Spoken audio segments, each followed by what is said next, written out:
Hello BookTube, I'm going to crack it. I'm going to do the last sort of outstanding e-tag that has been on my brain. And it's the bookshelf book tag. And I was tagged by Tom of Tom LA Books. And this was originated by someone called Serena of A Wandering Mind about 3 years ago. I think she's still like a live booktuber, so I will link to that. But I don't know her, if you know what I mean. Now, this tag is designed for people perhaps who wouldn't want to do a bookshelf tour, but to kind of get us to talk a bit about our bookshelves. Yeah. And the first question is, how many shelves do you have? Well, it depends how you count them, So I've got like bookshelves that are like, got several shelves, like a bookcase. I've got bookcases, and then I've got random shelves here and there. I've got some, but I'm going to estimate. Well, I would say I've got 12 bookshelves, but they vary a lot in size. And then there's a couple more in Alf's room and Simon's room, so the other adults in the house. But Steve and I share about 12 bookshelves. How many books are on your shelves, or how many books do you think you have? Now, where's my little crib sheet here? I did a rough count, okay, and I think Steve and I, between us, have our joint collection is about just under 1,300 physical books. And then on the Kindle, I'll have a sort of just over 300 more. So it's not exact that, but roughly. And I only sustain it at that rate by having regular culls, and passing things on to charity shops and so on. Otherwise, it would really get out of hand. How do you organise your books?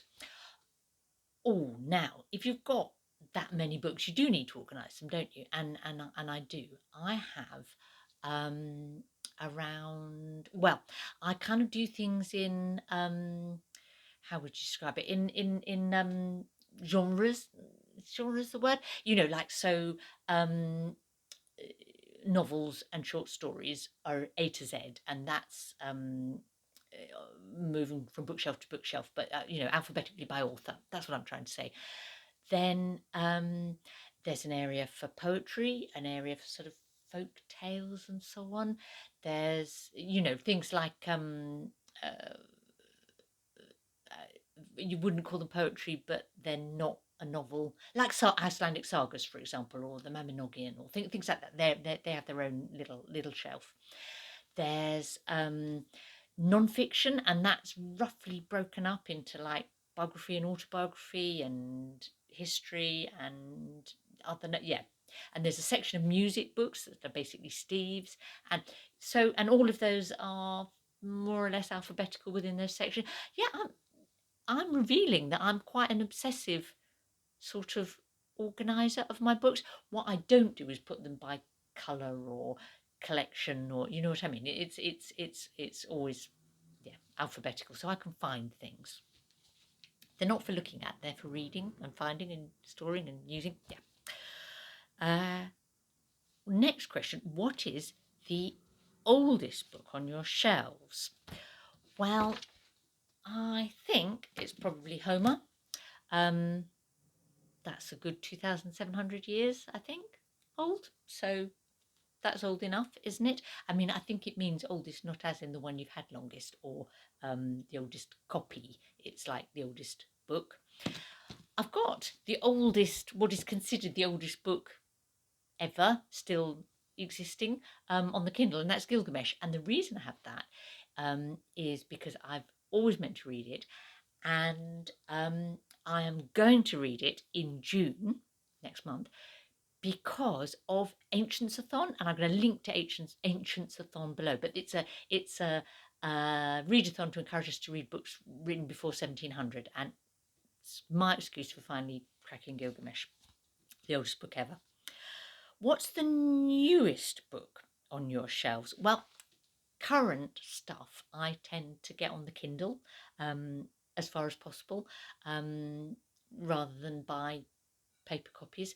So probably the newest thing on the Kindle would be maybe Big Girl Small Town. That was from late 2020, December maybe. The newest physical book that I've got is this one, Richard Osman, The Thursday Murder Club. And you might think, my goodness, Ros, why have you bought a hardback physical copy of that? Because it's not really your sort of thing. Well, I think I will enjoy it, but I didn't buy it. It came as like a kind of a gift because from Penguin, because I take part in, they do this thing called bookmarks where it's almost like market research, I suppose, that they're doing, so they do little surveys about new books and they show you alternative covers and ask you to comment on them, and if you do, and I've always found that quite intriguing, and obviously I did enough of that they offered me a present as a thank you, and that was the one I got. So that is a 2020 book, and yeah, physical copy. Now then, next question is, what is the shortest book on your shelves? I'm not 100% sure, but I had a little look around, and the one that I picked out as probably the shortest that is actually a book as opposed to a booklet is Howl and Other Poems by Allen Ginsberg, in the Pocket Poets series. And that is, how many pages? It's about, it's 44 pages of actual poems, as it were, and one little couple of little kind of almost like mini story come poems things, and it's like small, so I think they're like small pages. That's my guess. Question number 8 is the predominant genre on your bookshelf. Well, it's fiction and it's novels. Yeah, that's without doubt the bulk of what I have. Question number 9 is, have you done a bookshelf tour? No, and I think I'm not likely to. I'm just going to say very quietly, I don't find them very interesting to watch, so I don't think I'll do one. Now it asks you to go on a random number generator and to talk about the book that corresponds with that number. Now, hold still and I will grab it because I left it on the other side of the room.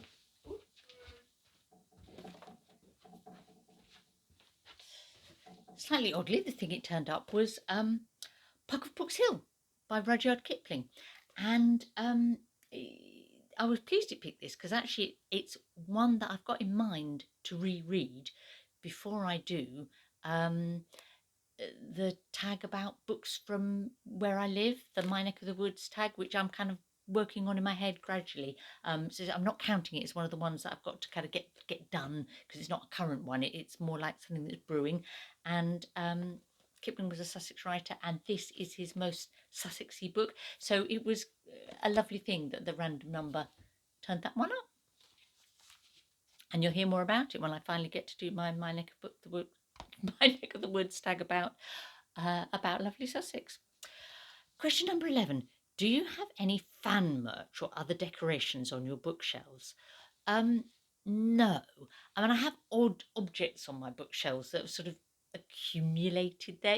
When like you have something and you've got to put it somewhere and it ends up, on a bookshelf in front of the books. Loads, but I don't really buy fan merch, so no, nothing like that. And then number 12 is show us your bookshelf. Well, I'm not going to take you on a bookshelf tour at all because I have to go all around the house to find all the 12 different bookshelves, but I will try and pick a representative bookshelf to be the thumbnail for this, so you will have already seen it by the time you hear this. And finally, tagging. Who am I going to tag? I'm going to tag Sina of Beating Around the Books, because I wonder how she organises the different languages, because she reads in more than one language. I wonder how she does that. I'm going to pick Margaret Pinard because I didn't get to pick her on my Castaway BookTube Island tag, and I both of them I feel like I wish I had. So that's why I'll tag them now. I'm going to tag Robert of Barter Hordes because I'm curious to know how he copes with all those BookTube prize books that he gets sent. Yeah, does he attempt to shelve them? What happens? And finally, I'm going to tag Jason of Black Sheep Books, because he keeps on Bookstagram putting up pictures of bookshelves tidy and untidy. So yeah, he could do this one maybe. There we go. Happy Tuesday, everybody.